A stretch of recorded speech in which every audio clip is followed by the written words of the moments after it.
Beredar di media sosial video nasabah yang sedang menarik uang di teller bank.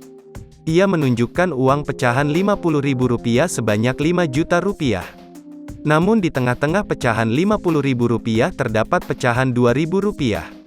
Rekamannya diunggah akun Instagram @sedulur_solo pada Rabu, tanggal 23 Februari tahun 2022.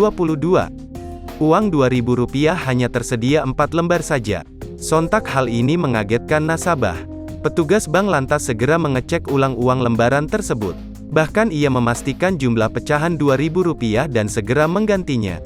Belum diketahui di mana lokasi video tersebut, kendati demikian rekamannya telah menuai berbagai komentar dari warganet. Pengunggah juga mengingatkan agar nasabah lebih berhati-hati saat mengambil uang di kasir bank.